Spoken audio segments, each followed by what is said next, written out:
could stand up for myself physically and mentally, Yep. that I would probably feel really awkward. But Yep. you know what I mean? And that goes for business as well. There'd be people standing over me in business. Yep. And I felt like I had no tools under me to like go, nah, this is what I believe in and this is how it's going to be done. Yep. You know, which that little bit of, could have been, Fight Like a Pro is particularly brilliant for that. Yeah. Okay, because they teach you more than just the fighting. You know, Yeah. it's a good 30% of each. You know, mental and Oh, mate, for me it was mental was the biggest for sure. For sure. I'd only just come out of a 10-year relationship, couple of kids, unexpected sort of thing, and that was only when did we start? August or was it a bit later? September. Yep. They'd only separated in May, so it was still all new. Right. Depression, anxiety, all that sort of thing. Yep. So yeah, it completely just changed the direction of my life. Same with the business. The business probably wouldn't have survived if I hadn't have done the program, because it sort of plateaued and sort of went down because I lost the focus, obviously. And that just changed it, turned it around and got that focus back, got rid of the depression, and yeah, that's why I stay on. That's why I'm there 6 days a week. Right. And it's like you're radiating some sort of positive power. You reckon? Oh. Or more to the point where some people come into you. People say that, yeah, but I don't feel it, but I reckon you are, definitely, 100%. yeah, thanks, man. 100%. But before, you know what I'm saying? Like, it's like I was personally a walkover. Yep. I just wanted to get a laugh out of people. Yeah. You know, and isn't it funny? It took no time. I often say it didn't actually take me 10 weeks. It kind of took me 5 weeks. Yeah. You know, in that first 5 weeks, all of a sudden everyone lost all their fat. Yeah. You know? Yep. And our minds are already tuned into what was going on here. Those that did it really well, you know. To put the effort in was there all the exactly, time. yeah. And so the next 5 weeks was just like, wow, you know, but what a great thing, man. Yeah. I'm so stoked I did that. Yeah, likewise. It's one of the best things I've ever done, for sure. So okay. I did 2 10-week, 2 fights, 2 10-week things, but then went on and didn't come back to the gym. Yep. You know, I did only a few times. A few times. I got proper flogged. Yeah. I felt like, oh, great, Drew's here.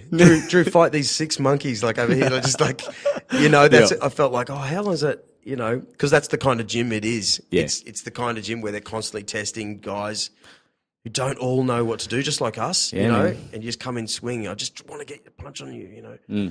And so I guess it's the kind of thing that pushes a lot of guys away as well. I could knock off here from work and go home, go for a surf, or I could go down to Fight Like a Pro and have, you know, newcomers try and knock my head off. Yeah. You know, who don't even know what they're doing. No, you know, that's right. Like, yeah. That's a real risk. Yeah, well, we're up to 29 now, so we were 23, group 23. Yep. So I've been through whatever that is, 7 or 8. And yeah, every week 5, when they start sparring, that's always a bit of nerves and anxiety because you don't know. Yeah. You don't know if they're going to come like a steam train or if they're just going to softly. But can you kind of see the good guys, or are you starting to see a pattern of like, okay, this guy's good with his body or his feet or something? Yeah, it's funny. Like now that it's been 18 months or whatever it's been, like when you first get there, I remember the first night I got there, rock in on a sparring night. Gav said, "Oh, come down, check it out." Yep. And it's just like guys flogging the crap out of each other. I'm just like, there's no way I'm ever going to be able to do that. And they look like pros. Yeah. You just watch them and go, holy shit, these guys are amazing. Where are the beginners? Yeah. That's what I thought. Yeah, exactly. But now, like, I start to see, okay, you can sort of see the boxing's progressive.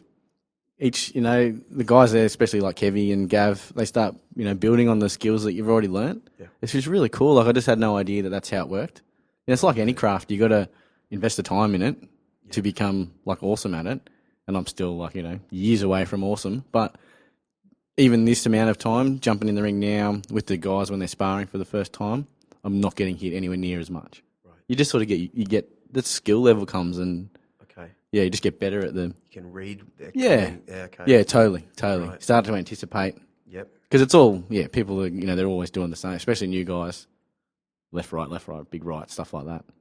So I saw, you remind me now, I saw a video of you. It would have only been the last sparring session, so maybe 10, 12 weeks ago. Oh, yeah? You did like 2 lefts, a right, uppercut. Like you had this awesome combination, this poor kid. Oh, yeah. That was Tim Dawson. Yeah, he's a good guy. And I saw him drop his hands up that like I did once too. Yeah, and I got wild. I'm like, what was that for? I thought we were mates. Yeah. He just went whack, whack, whack, whack, whack, whack. Yeah, admittedly, that's good. That feels good. But then I get in the ring with the guys that are, been there for forever, and then that's happening to me. Right. Yeah, that happens to me as well. It's great. Yeah. What a risky deal, man. It is, but everything's You a risk. feel like a king when you leave. Yeah. Is that right? Yeah, every day, man. Every day. You walk out of there, I survived. Yeah. That's what Gavin Top, the man from Fight Like Pro, always. That's what you need. That we're Mate, the warrior, the adventurer, the lover. Yeah. It's what we used to do all the time, every day. Yeah. Tried to survive every day. Where's my food? Yeah. My God, I've got kids here to feed. Yeah.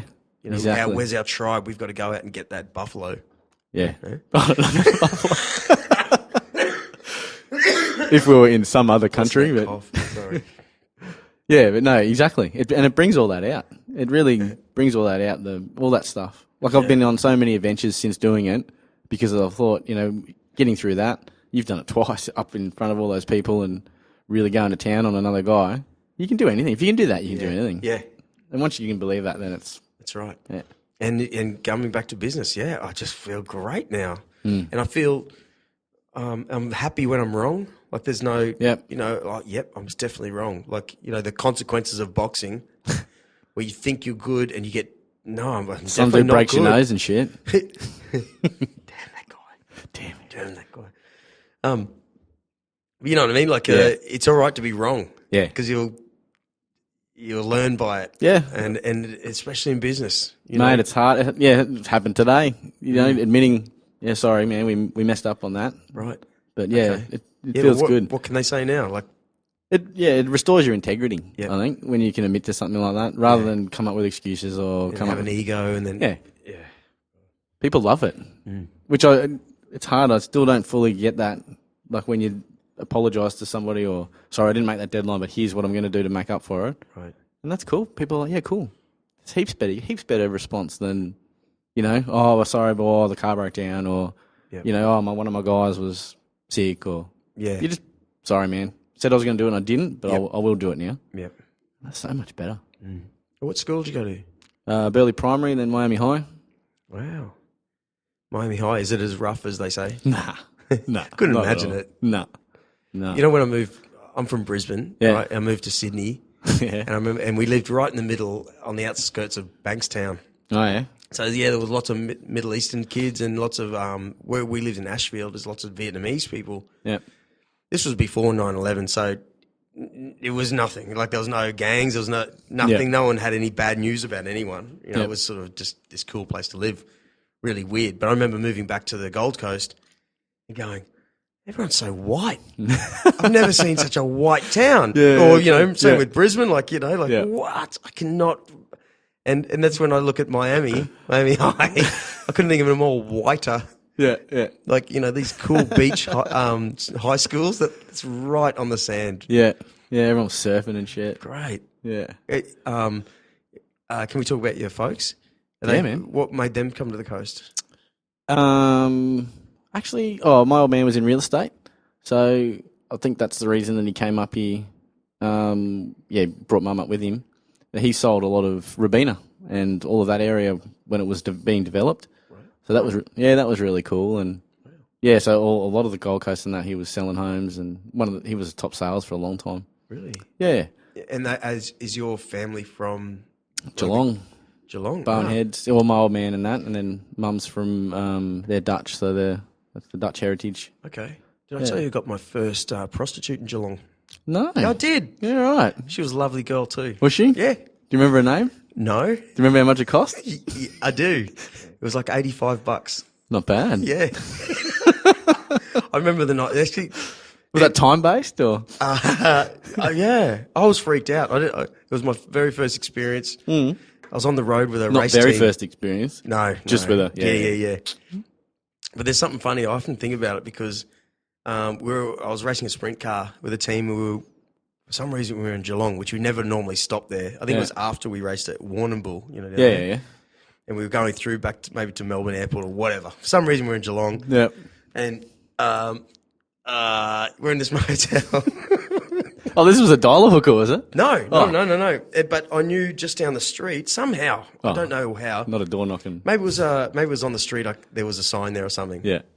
All I know is that across the street was a popular, like a video game arcade place. Yep. On the corner, right? And anyway, went in there. She showed me the ropes of the whole deal, like the whole money transaction stuff. And, you paid money and bang, I was out the door, feeling $1 million, just like Fight Like a Pro. Oh, conquered, survived, yes. Yeah. And bang, wow, is this what the world's really like? Anyway, but I went inside to back to my room, snuck in. The TV was still on. The other lads were asleep on their beds and that.